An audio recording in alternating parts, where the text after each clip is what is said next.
Well, good morning, everybody. I'm Jan Erickson from Stepping Aside, and welcome to today's Esoteric Influences for the 6th day of August 2020. I love 6 energy today. For the hard copy of this that I put up on the blog and I post over on Medium, I include a tarot card for the day and also a geomancy rune for the day. And the card for today is the 6 of Cups. From the Robinwood deck. I'm using I use a different deck each week, and so this week the deck is the Robinwood Tarot, and so it's kind of interesting that I pulled the 6 of Cups, given that it's a 6 energy day. So 6 is about shared abundance. It's about the higher self coming in. You're starting to see more higher self involvement when you get to the 6 and the 8. Given that we have an 8-day or an 8-month this time for August, you know, you're talking about a higher level of leadership anyway. Also, we'll see a little bit of that on the the pitfalls of leadership, because it's like, in which direction, right? What kind of a leader are you going to be? But basically, today we're going to have higher self-influence and expressions of shared purpose. Intuition is strong and new beginnings are possible, which dovetails right into today's rune, Ingu's, or Ingwas. Now, this can be drawn a couple different ways. It can be drawn as a diamond, or it can be drawn as 2 X's, one on top of the other. So it can look like this, or like this.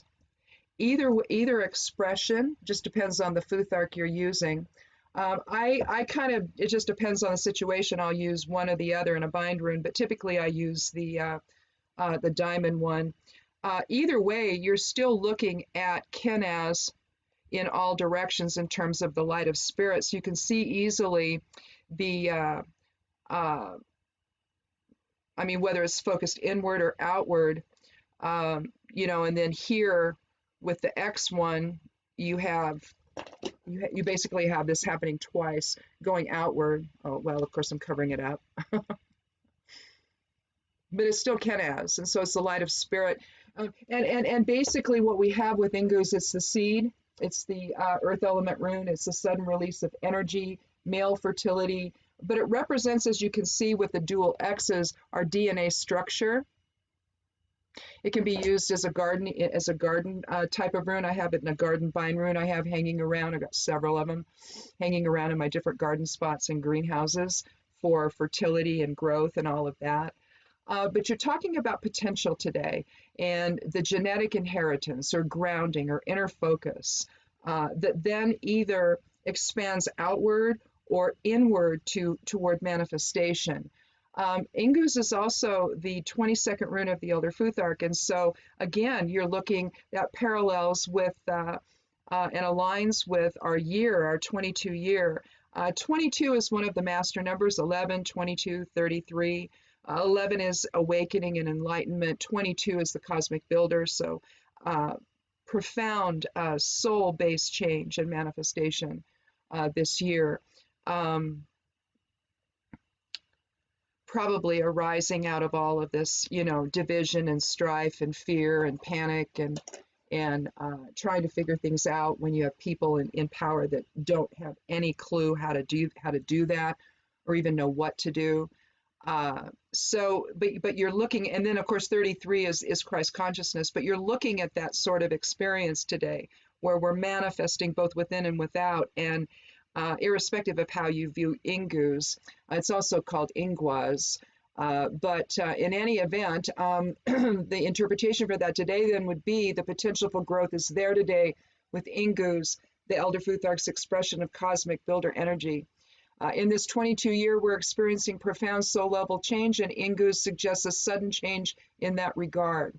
Perhaps new information is revealed that sets us on a new course, one that we thankfully take together. Now, with respect to news that we don't know anything about yet, the Attorney General for New York is supposed to come out, let's see, I think it's 11:30 New York time, so 8:30 my time, with an announcement, and we don't yet know what it is, but it's nationally, it affects us nationally apparently. So at least that was the little tease line had the word national in it. So I don't know, we'll see. but it's kind of interesting, you know, I pull the runes for the following week. I do it on Friday, every Friday. So I didn't choose this today to align with that. This was, and as you can see in all of the hard copies of this, I post what the, you know, the design I put it in. I do a cover post or cover photo for all of the esoteric influences for the week. I do it, I have that as part of the newsletter I send out. I have it as, it's basically the cover thing to show what the runes are for the whole week. So you can see from Sunday that this has been the rune for today this whole week. And so it's kind of fascinating that the runes saw that coming, that something was going to come out today. But maybe whatever this is, and again, I don't know, you know, we're going to find out here in you know, not a couple hours. Let's see, what time is it? It's 6:57 now. Then yeah, I'm doing this at 6:57 in the morning.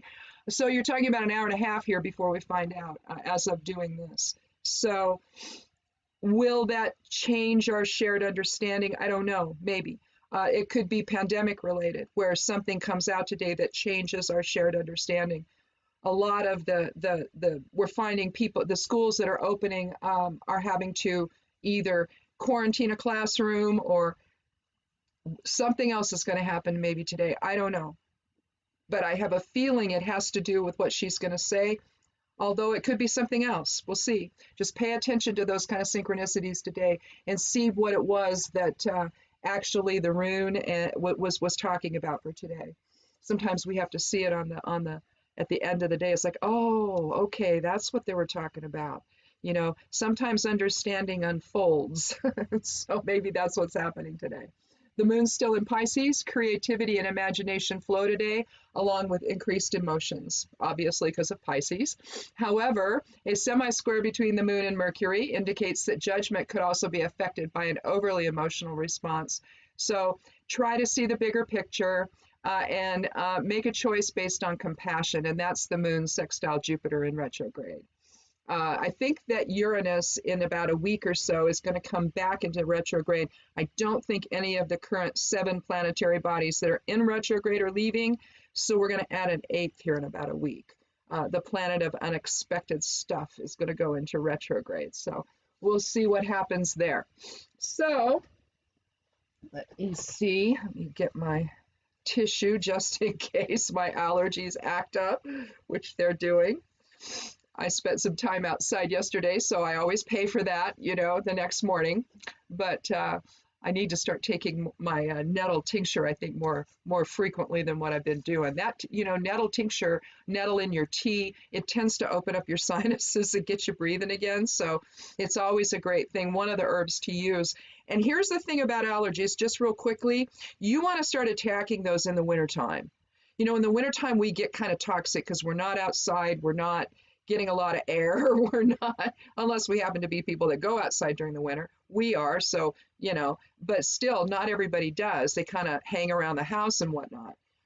And with pandemic concerns, that's just been exacerbated. So what you do is you start your herbs for allergy wellness in the wintertime to get your system cleaned out. Some of it is due to toxicity in the liver. The liver's not functioning as well as it should.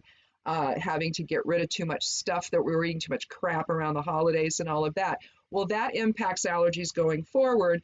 The immune system's affected, all of that. Well, you want to start your regimen, getting your body ready to inhale those springtime allergies. You want to start probably, I don't know, a couple months in advance, where you're starting to use, you know, infusions of nettle and oh gosh, dandelion. You get a dandelion if you have some, if you've saved some up dried, you know, or you live in an area where it's growing.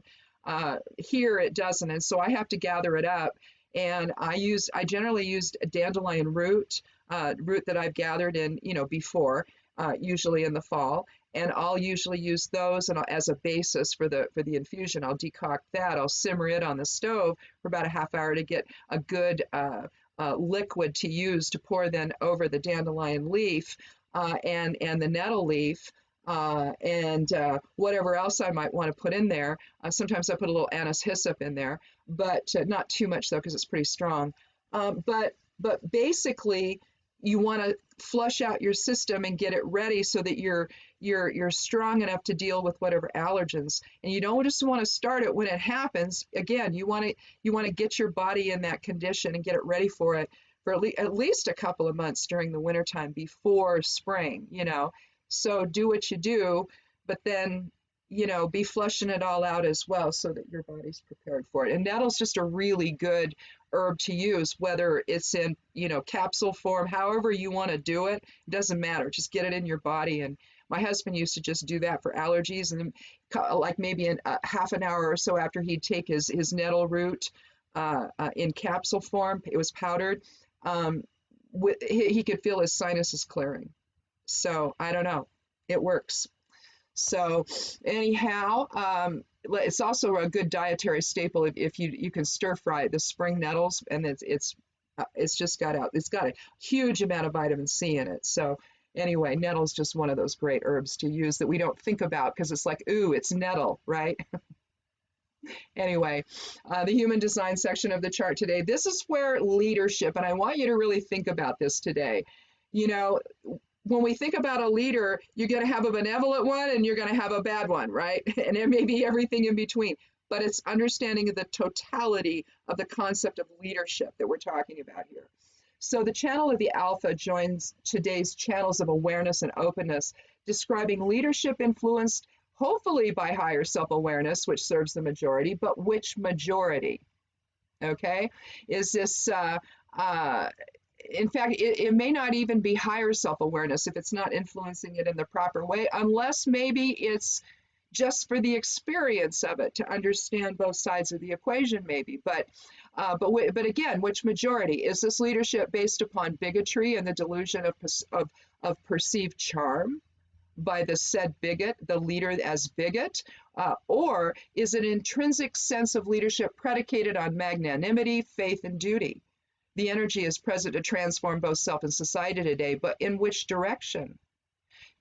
As we continue to collectively experience division and strife during this most difficult time, will we finally understand the need for both shared understanding and a shared path forward? And is this predicated upon whatever information that's going to come out today? Will that set our course into the right path here to try to figure out a way through all of this together? Because there's more going on here than simply the pandemic. There's racism, there's sexism, there's classism, there's all kinds of isms at work where we can't seem to understand that you don't go after a certain segment of the population, particularly when you're someone in authority. Could this be a national policing effort?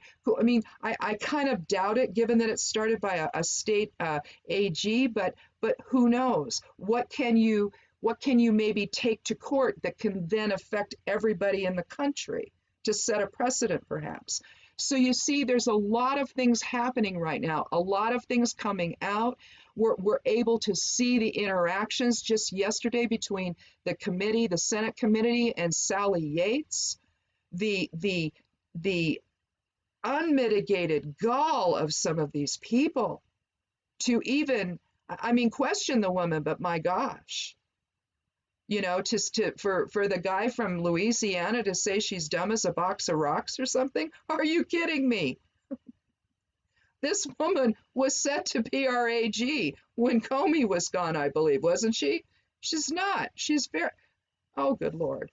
But you see, it gives you the ability to see, right? And that's what we need right now. So go forth today in full awareness. Watch the press conference if you want to find out what's going on, or just, follow along on social media, either way, because it'll all be there live tweeted the whole way, I'm sure. But otherwise, stay safe today. If you go out, and wear a mask, please, please, please. And be good to yourself. Be good to one another. And blessed be.